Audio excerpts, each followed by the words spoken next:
Daryl lives in Cincinnati, and let me see, how long have you been there? How long have you been in Cincinnati? 21 years. 21 years. 21 years.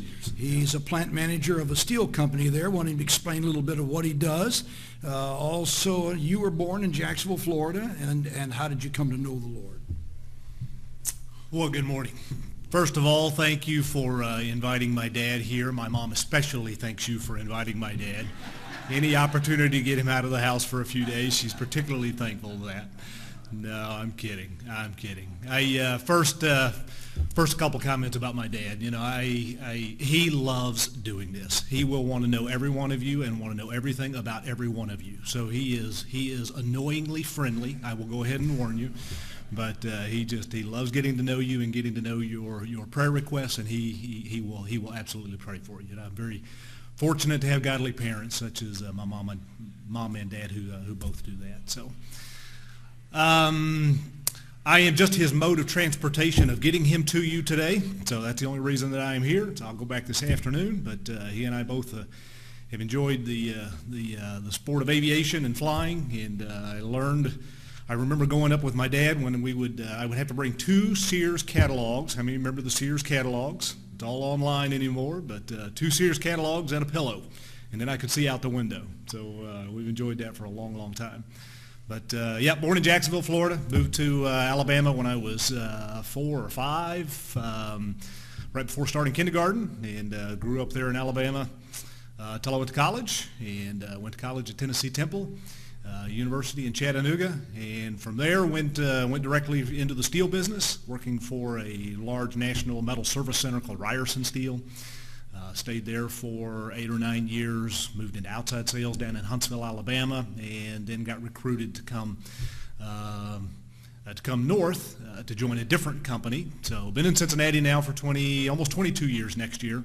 And we've been through 3 different company changes, but sat in the same seat the whole time. So been a good experience. Our company we don't make any steel. We don't make anything out of the steel. We're the middle guy. So we buy from all the big steel mills, the big coils, just like you see riding down the road on the back of a truck. And we will process those coils into different shapes. We will slit it to a narrower size, or we will cut it to length, to a particular length, and then we're selling it to people that are actually making something out of it that we all know and recognize, but never even think about where it might have come from. So one of our largest customers, a very good customer, is right down the road here in Marietta. So I come to Marietta fairly often. Thermo Fisher Scientific, if anybody know that name in Marietta? Yeah, several. All right, very high-end laboratory equipment. Ultra-low temperature freezers that get all the way down to about minus 140 degrees Fahrenheit. A lot of incubators and storage cabinets and things like that. So we supply them a lot of stainless, a lot of restaurant equipment. If you go to KFC's, Chick-fil-A's, it's probably have our metal in there that came through a fabricator up in Eaton, Ohio, that fabricates the equipment that goes into all of those kinds of places. So that's what I do. They let me run the place there in Cincinnati. We're a national outfit also, a company I'm with now, German-owned, but a lot of opportunities and get into a lot of different unique circumstances by doing that. But unfortunately, I do have 2 sisters, one older, one younger, 2 years older and 5 years younger, and they're great sisters, great protectors. So we're kind of spread out. I'm in Cincinnati, and my older sister Debbie is in Missouri. My younger sister Dawn is down in Pensacola, Florida.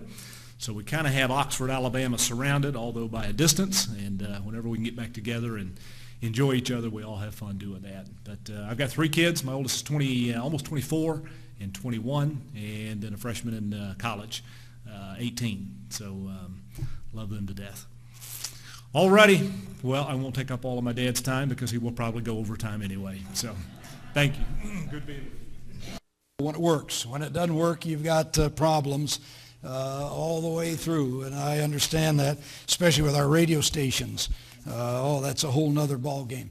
But anyway, the roof in the Israeli home, the Jewish home back in the time of the Bible, was very small, really about from the wall to here, square.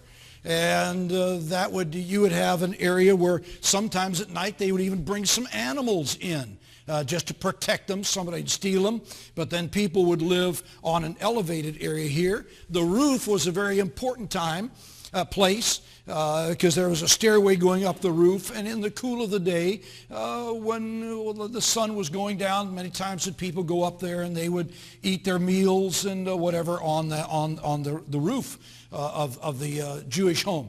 Now, what our Bible verse is talking about right here in Deuteronomy chapter 22, without going through a lot of it, it gave some things that they were to do. But verse 8 was a warning about the Israeli home, the Jewish home.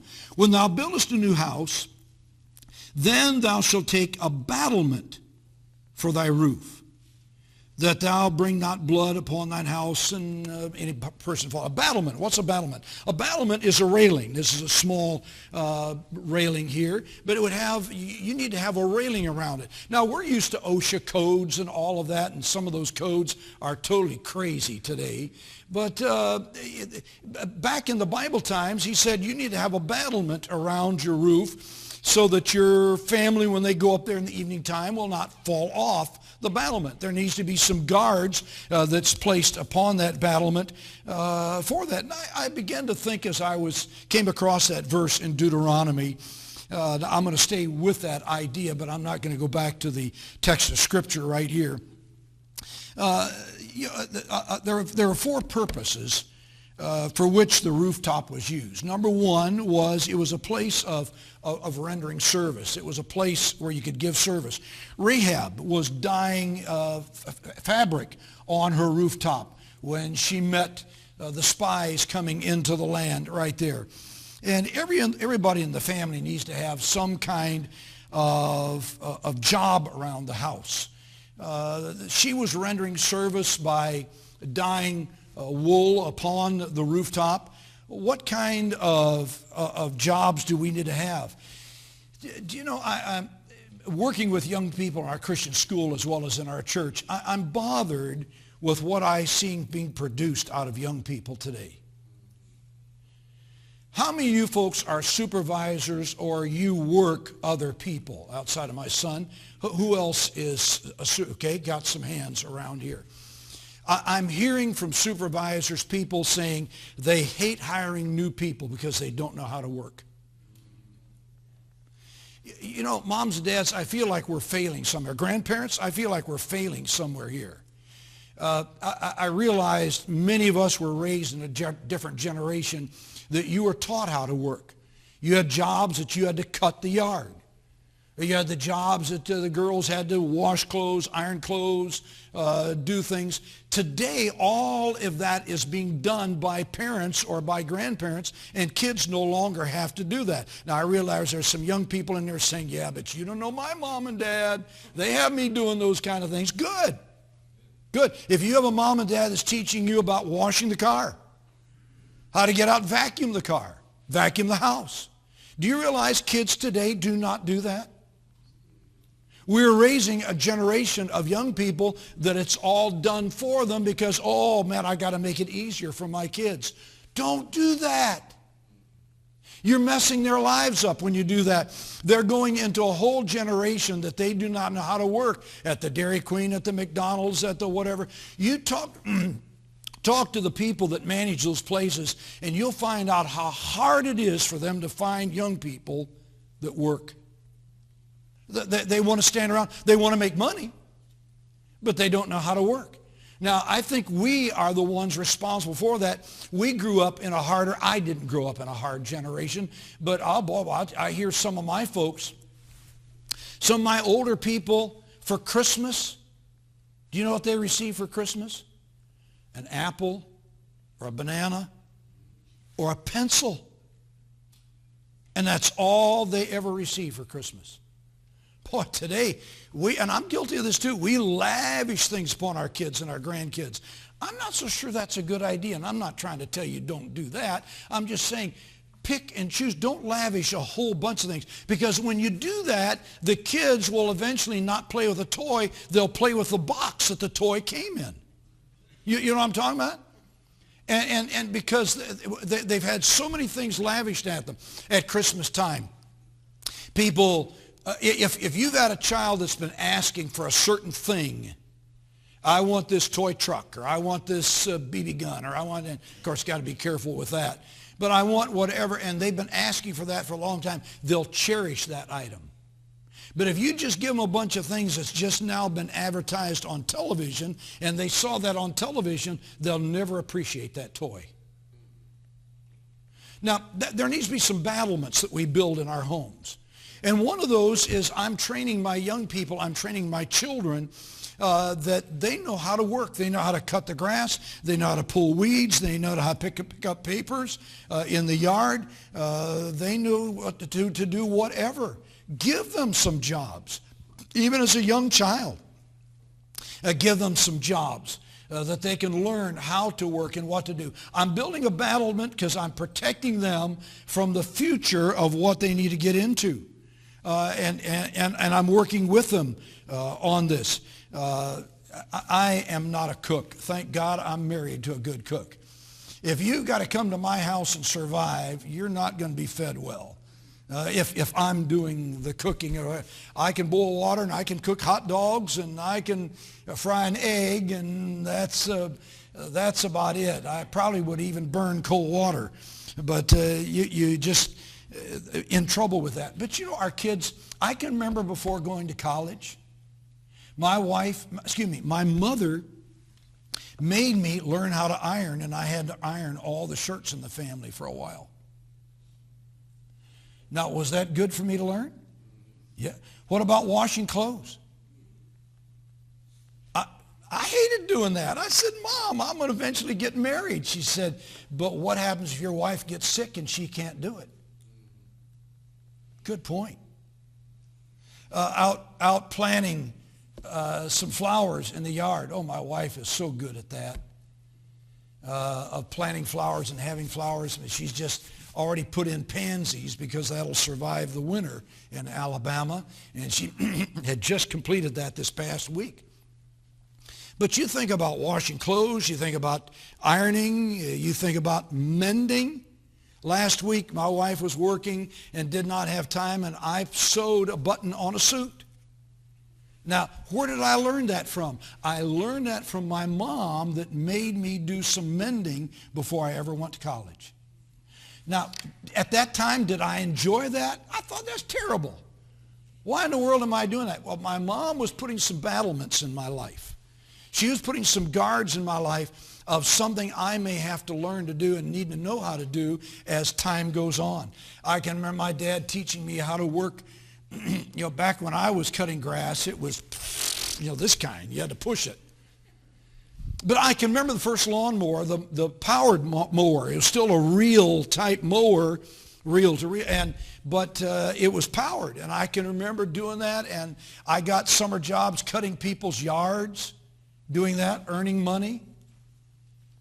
And even came to the point where I had to learn how to rebuild the engine on that mower. I thought that was cruel, my dad making me learn that stuff. But boy, I know why today. I've been on so many mission fields, I've had to get my hands dirty trying to fix something with missionaries. But I think of how that we're not only that, but also that battlement on the roof was a place of recreation. Because it was a place that up there on the roof, you didn't play in the streets. But it was a place that you could play up on whether it was with some kind of on the mission field. Those kids do not have money for soccer balls. Do you know what they use? Coconuts. Ouch. You kick that thing with your foot. But you see what I'm meaning by being creative, of I don't have to have something or the latest style or the latest whatever, but there was a place of recreation. You need to have fun with your family. I want to encourage you to do that. We got in discussion several Christmases ago. What is it that you remember being young? And I was even asking my grandchildren that. What do you remember being young in your home? What did your mom and dad do with you? And I remember one of my daughters spoke up and she said, Daddy, the thing that I remember most is in the wintertime we would shut the heat off in the house, build a fire in the fireplace. I had a stove there in the den. And we would put a rope across in the den and put blankets across that like a tent, and we would sleep inside there like we were out camping. Now that's dumb. But you know, that's what she remembered as an adult. Now you think, what kind of memories are we giving our kids and our grandkids?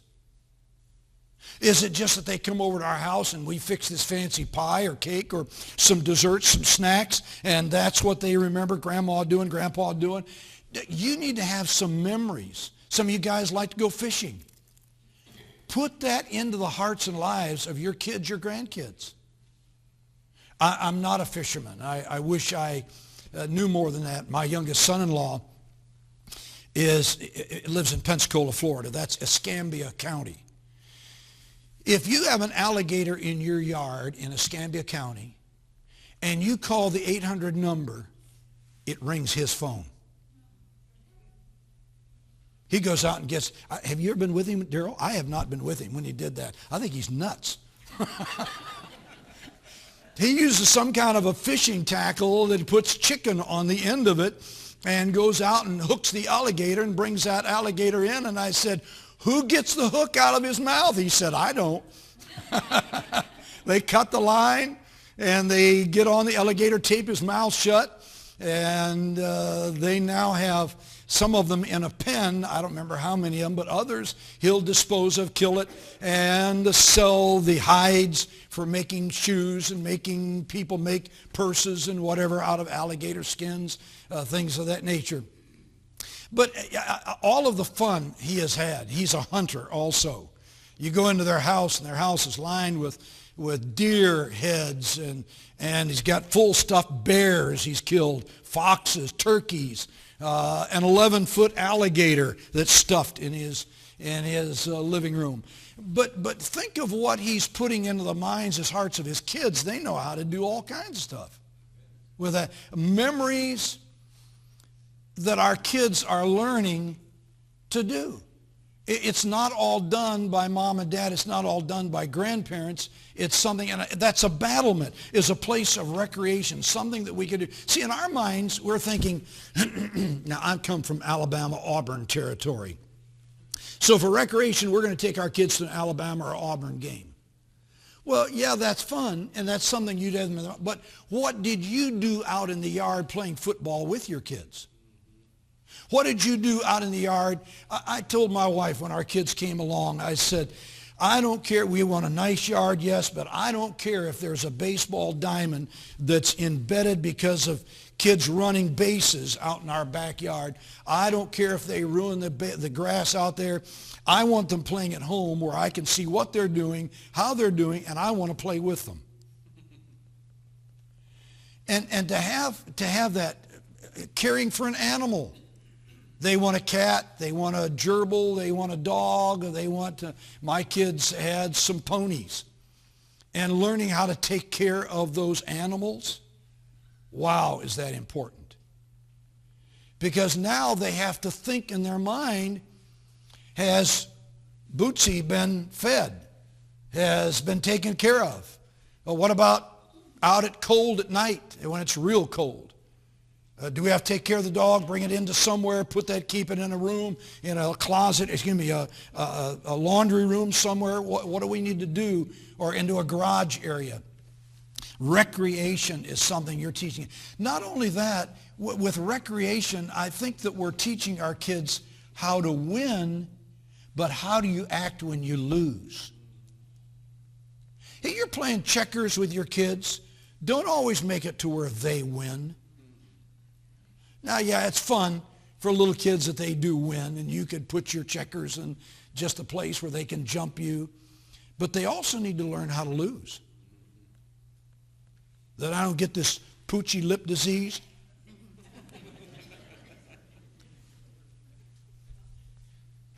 Now, we're raising a generation that is so different today. Now, even you young people that are in here, there's coming a day, God give you life, there's coming a day you're going to have children. And you need to think in your mind, what am I doing to train my children in having fun with them and doing things with them? But another thing that battlement was used for in the Jewish home was it was used for protection. Oh my goodness, my goodness. Are there some things we need to protect our kids with?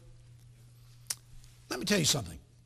I remember the very first time cussing came on television.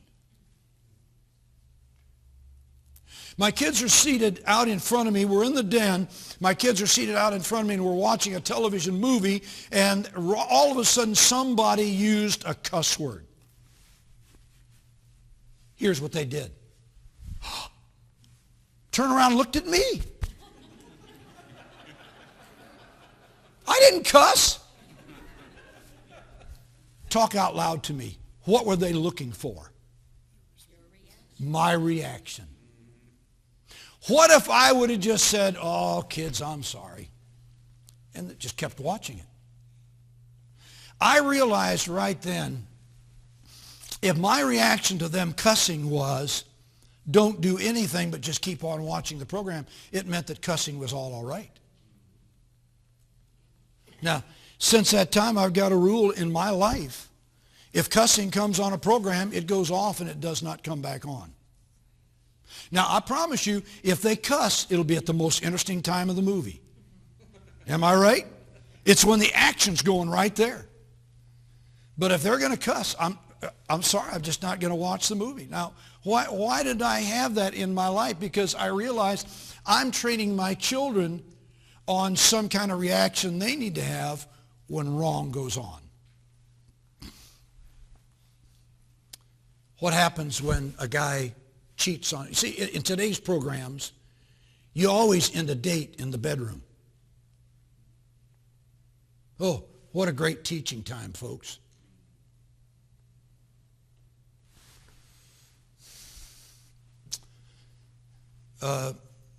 Trenton is our number 2 grandson.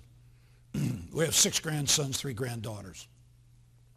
My oldest daughter in Missouri. Her son this past summer has spent all summer he's graduated from college, but he spent all summer working as a counselor at a deprived kids camp called Kennecott. Now, I've heard the director of that program being on Dr. James Dobson's radio program many times in the past. Trenton had deprived kids coming from projects that was being financed by people, and they came from many places across the United States by different bus loads from the inner city project areas. Getting what I'm saying now.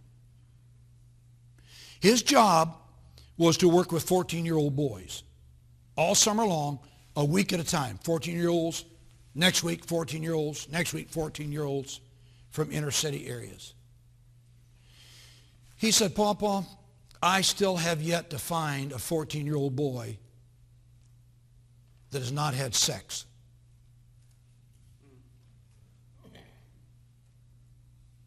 He said, with that crowd, it's a status symbol.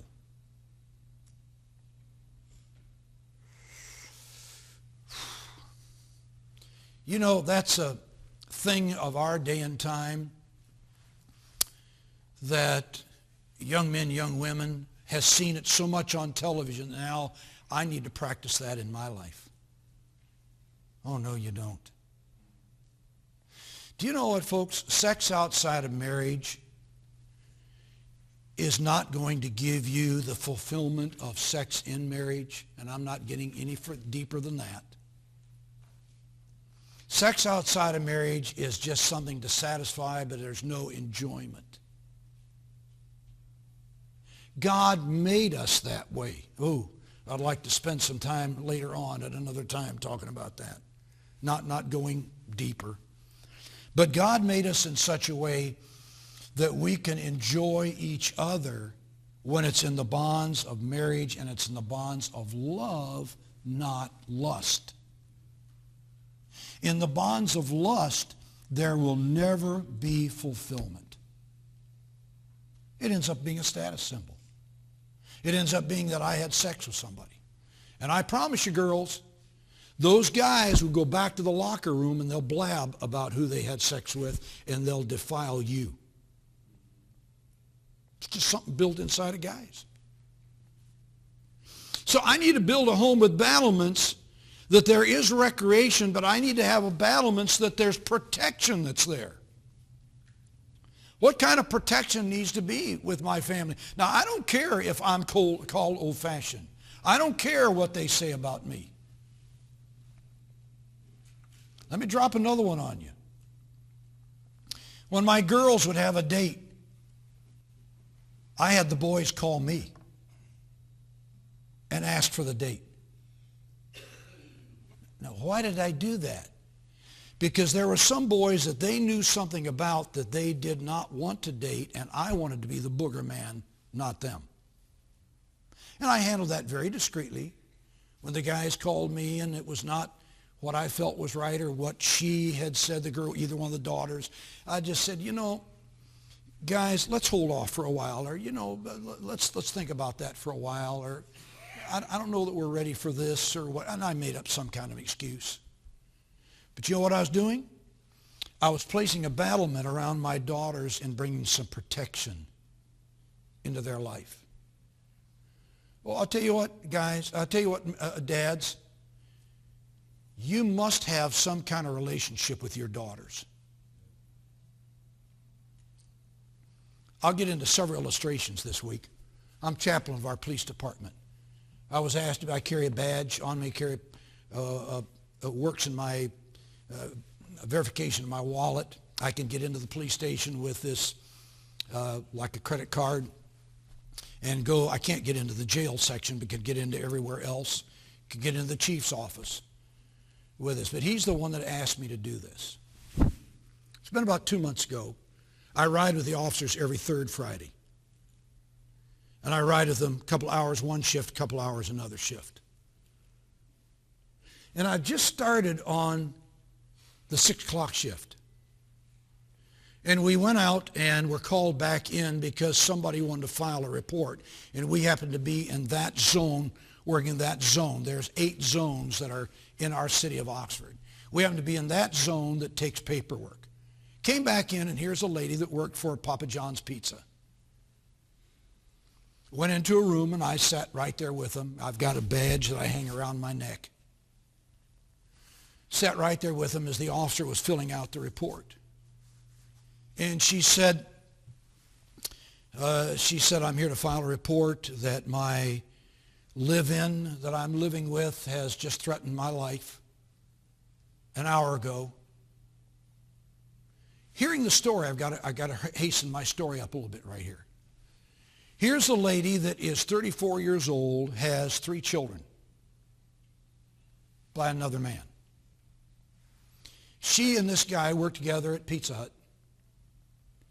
And he somehow has swayed her into spending many different nights with her, or him coming to her house because her husband's no longer there. She now is pregnant with this man's child. She tells him, because he's threatened now that she's pregnant, he's threatened he's going to leave her and he's not going to help support her. She's going to have to be with that child and raise that child on her own, blah, blah, blah, blah. And she says, this lady that we're talking with says, if you do not support this, I'm going to go tell your wife. He threatens her and says, I'll kill you. After all the report was made, I said to her, I'd not been saying anything. I said, I am Chaplain Grinstead. How did you happen to get with this man? She said, working, he kept telling me things like, oh, you are the most beautiful thing I've ever seen. Oh, I would love to be married to somebody like you. You are wonderful. I asked her the next question. I said, tell me what role your dad had in your life. He said, oh, he's not there. He's too busy, doesn't have time. He's always got his thing going. I found that any girls that have a relationship with their dads, the whole the whole dating, engagement, whatever period goes completely different.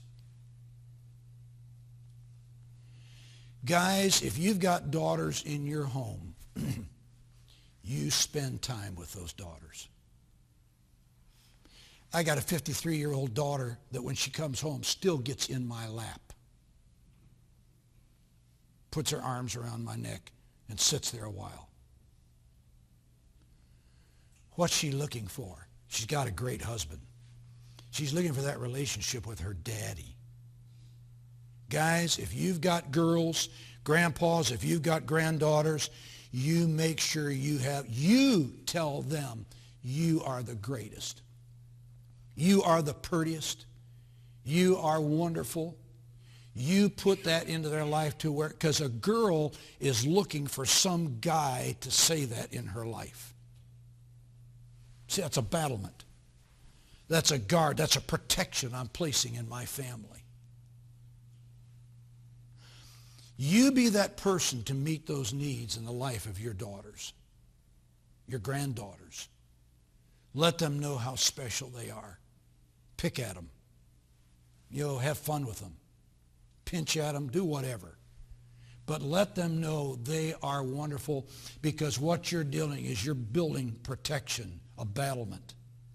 You're protecting their role, that role in their lives. Oh, my goodness. But also it needs to be a place of retreat.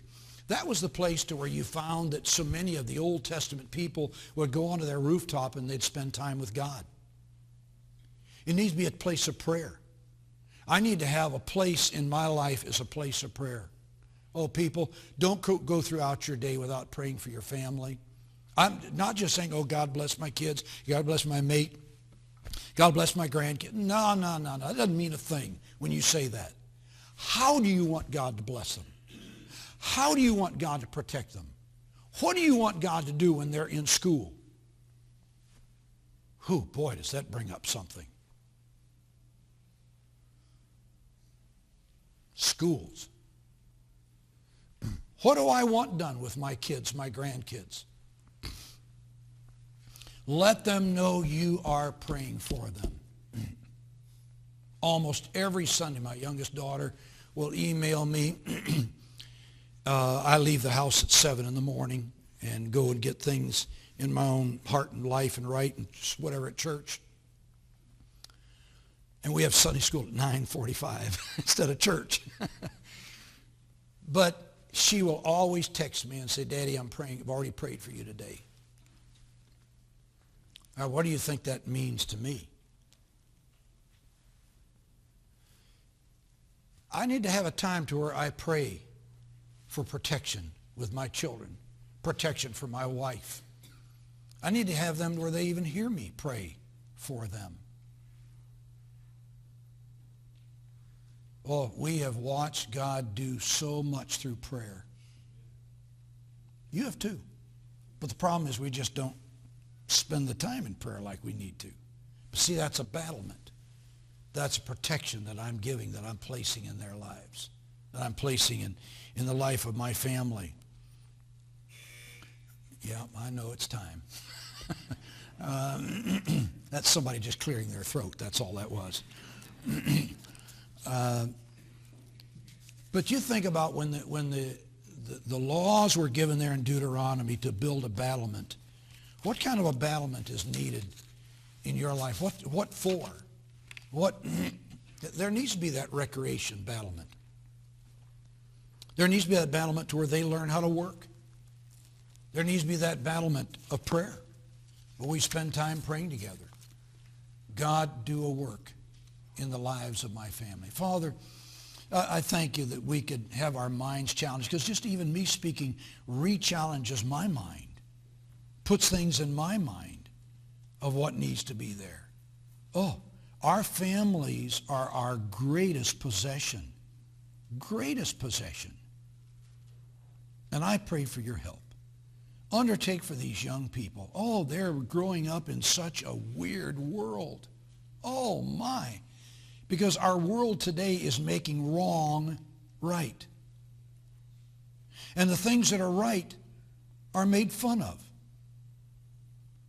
But I look at the end result of what a mess people's lives are today. Oh, I pray for your help, that you'd dedicate us and help us to move on for you. Thank you for letting us be together. Lord, I thank you so much for the opportunity of meeting these people. Thank you for their pastor. And Lord, just give us guidance as we go on for you. In thy name we pray.